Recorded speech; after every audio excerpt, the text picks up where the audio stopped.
ఆదిలాబాద్ జిల్లాలో ఆదివాసీ ఆరాధ్య దైవం నాగోబా జాతర సందడి మొదలైంది. నాగోబా జాతర సందర్భంగా ఈ నెల 3న నాగోబా జాతర ప్రచార రథం ప్రారంభించారు మొస్రం వంశీయులు. ఇవాళ ప్రచార రథం సాలెవాడ నుంచి బయలుదేరనుంది. 10వ తేదీకి కెస్లాపూర్లో చేరుకోనుంది. అక్కడ పవిత్ర జలం తీసుకుని ప్రస్తుతం జన్నారం అయిన హస్తినాపురానికి పాదయాత్రగా వెళ్తారు మొస్రం వంశీయులు. ఇక ఈ నెల 28న నాగోబా మహాపూజ జరగనుంది. ఆ తర్వాత నుంచి జాతర ప్రారంభమవుతుంది. మేము ఈరోజు ఏదైతే మిశ్రమ వంశస్థుల యొక్క యథయాత్ర ఉందో అది మా ఊరికి రావడం చాలా అదృష్టంగా భావిస్తాం. ఎందుకంటే ప్రతిసారి మా ఊర్లో రావడం, మేము వాళ్లకు కలయికాలు లేకపోతే మొక్కులు చెల్లించడం చాలా అదృష్టంగా భావిస్తాం. ఎందుకంటే మా దగ్గర వాళ్ళ వంశస్థుల్లో ఒక గాయకి అనే వంశస్థులు ఉంటారు.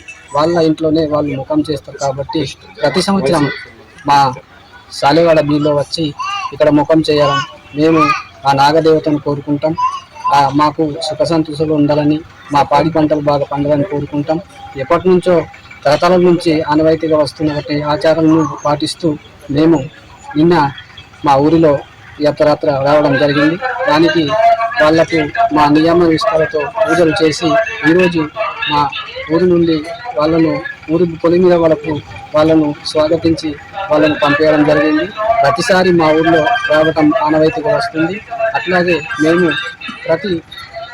మా ఊరంతా కలిసి ఆ యొక్క నాగదేవతను మొక్కుకుంటాం. అవి వచ్చే సంవత్సరం ప్రతి ఏడాది ఆ మొక్కులు తీర్చుకోవడానికి యాత్రకు వెళ్తాం. ఆ మొక్కులు తీర్చుకుని వస్తాం. మాకైతే చాలా సంతోషంగా ఉంది.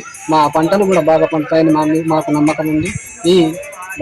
ఈ యొక్క మిశ్రమ వంశస్థుల నాగమని ప్రతిసారి మాకు దర్శనం అవుతుంది. కాబట్టి మా ఊర్లో రావడం చాలా సంతోషంగా ఉంది.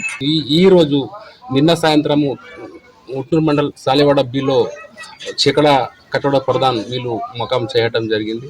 ఈరోజు మేము అందరూ మిశ్రమంతులు కాకుండానే అందరే మా అల్లులు కానీ లేకపోతే అందరు మా కులవస్తులు సాలెవాడ బీ నుండి మేము ఇప్పుడు వాళ్ళకు భేటీ అయ్యి మేము చికడ కట్టడ ప్రధానికి పంపించటం జరిగింది. ఈరోజు పోయి అక్కడ వడగాంలో ముఖం చేసి ఎల్లుండి పోయి అక్కడ కెస్లాపూర్ మడవి అనేటువంటి మడవి ఇంట్లో పెద్ద ఇల్లు దగ్గర పోయి మడవి ఇంట్లో పోయి మేము చికడ ఒకరోజు ముఖం చేసిన తర్వాత